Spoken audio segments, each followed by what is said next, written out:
Hello everyone, welcome back to my channel. My name is Sarah and I like to talk about books, and today is part 3 of my 12 days of holiday novellas. Today is actually going to be spanning several of those days because it was actually a lot more difficult than it should have been to pick my next holiday novella read.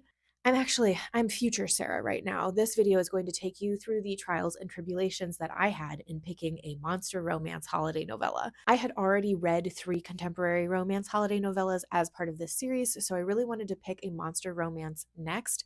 I didn't have like a formal series that I did last year or anything, but I did read a lot of monster romance holiday novellas last year, and they were some of my favorite ones that I read, so I knew I wanted to incorporate them into this series, but I didn't realize how difficult that was going to be for me. And I will take full responsibility. Part of that is absolutely my own fault, but I'm going to go ahead and let past Sarah explain. Okay, so I'm struggling. I really wanted to read a monster romance holiday novella next. I read a few of them last year around this time of year, and I just had such a good time with them that that's what I wanted to get into next because now I've read 3 contemporary romances. Wanted to switch it up a little bit. I am now 2 for 2 in DNFing monster romance holiday novellas. I know there are good ones out there. I'm just feeling a little defeated that I've picked 2 that are so terrible. The first one, I can't remember its name, but it was like something about like Grinches and gargoyles, the gargoyle of Grinchmas, Grinch's gargoyles, the gargoyle Grinch? Her gargoyle Grinch. I'm not entirely sure. This book threw 2 really big red flags at me back to back, and the combination is brutal, so I immediately put it down after like 4 pages. The first thing that happened is that it pretty quickly established this like class system for the monsters in this universe, and that's not uncommon for monster romances.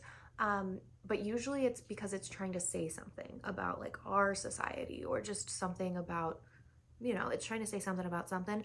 This could at some point maybe say something about society or race or class or whatever, but the way that the main character immediately like dismisses someone who's like immediately dealing with the consequences of this class system just really rubbed me the wrong way. So I wasn't really interested in delving further into that. After like 2 pages later, it's kind of established that like the gargoyle love interest in this, like they don't come out and say it, at least not in the way that like it was written in the first couple pages, but he's essentially described as a cop.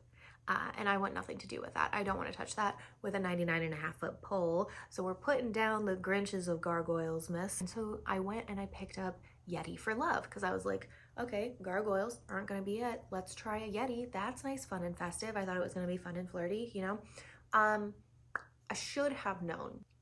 After I started reading this, I went back and I looked at the cover again and I was like, ooh, when it's bigger than just that tiny little square that Kindle gives you, when you really like blow it up a little bit, it's immediately recognizable that this is AI. The cover is AI. But the only reason I clocked the cover being AI and did that second look is because I started reading it and I'm like 99.99999% sure that this entire book was written through AI. If I had to guess, the words that were generated, like used to generate this specific AI script, it would be primal, adventurous, cavernous, because those words were repeated so many times in so few pages. After like a page, I went in and I just like searched in my Kindle how many times that word showed up.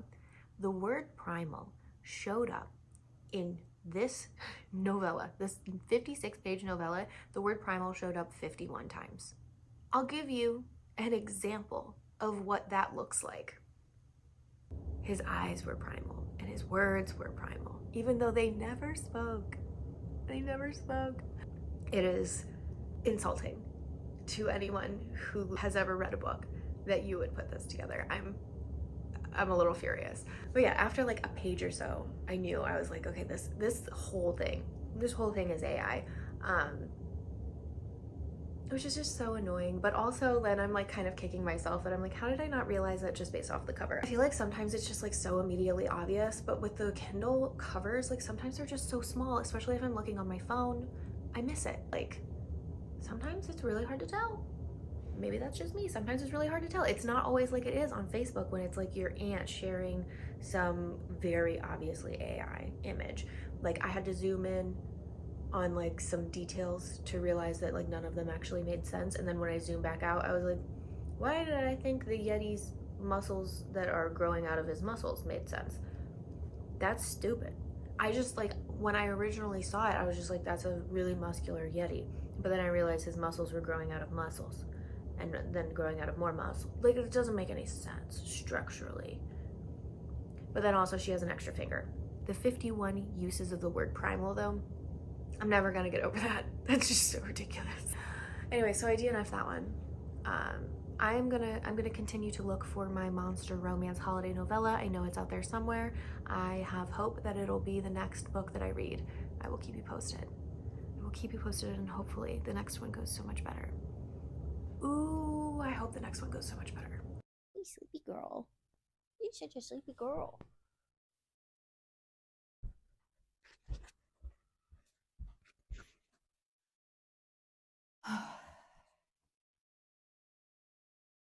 Wow. Okay, so I have an update.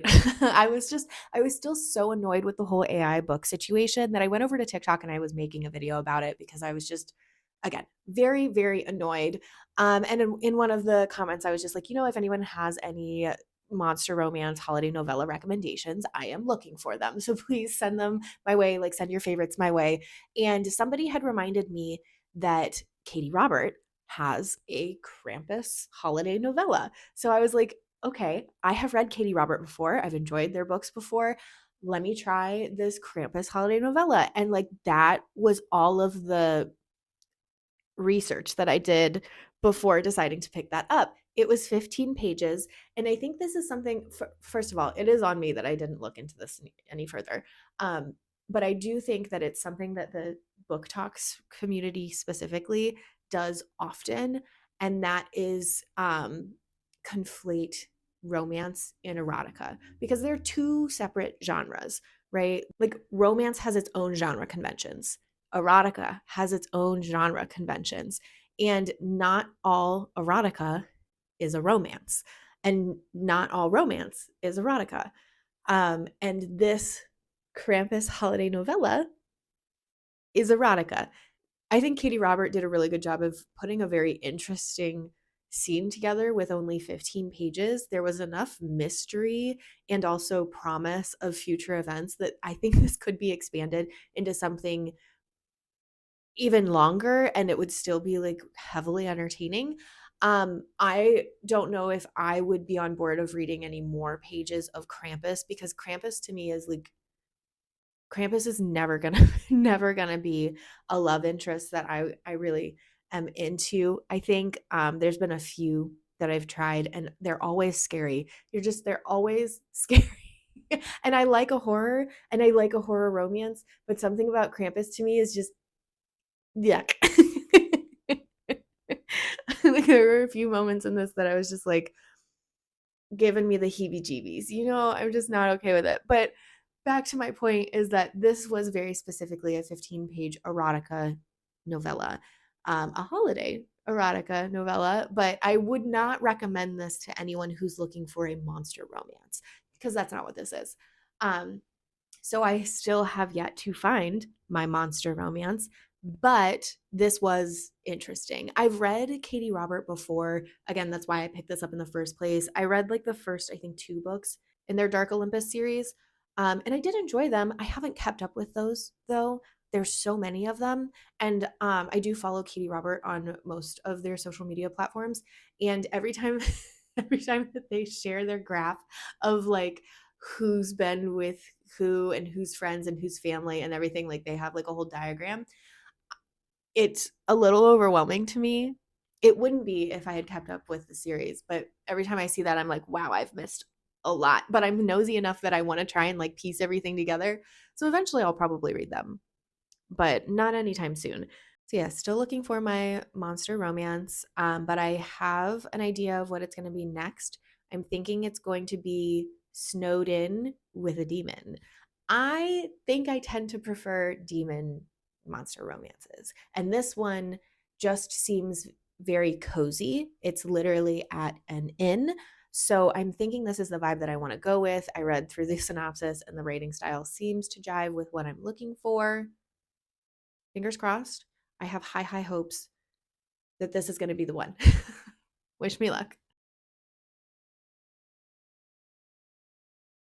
Okay, so I read Snowed In with a Demon by L.E. Eldridge, and thank God this is finally what I've been looking for. First off, especially because of the AI nonsense that has occurred in the last book, I wanted to also call out the fact that this cover is beautiful, and Cloverlane's designs did an excellent job at reflecting the coziness that this book gives with this cover. So kudos to you guys. So the synopsis for this one says, oh my God, I like literally can't see from here. I'm gonna scoot up. Hey, just making sure I'm still in frame. The synopsis for this one says the holidays just got haunted. Welcome to Camden Inn, famous for their beautiful snowy mountains, the world's best peppermint hot chocolate, and oh yeah, being haunted. Inn manager Tana thinks it's all bullshit, no matter how many bumps in the night she hears. After an awful experience with a ghost hunter, she's sworn off ghosts and lovers, until the day she gets snowed in with a very alluring new guest. But what secrets is the new guy hiding? Amon is very real, though he isn't a ghost, but a demon, feeding off the fear of others.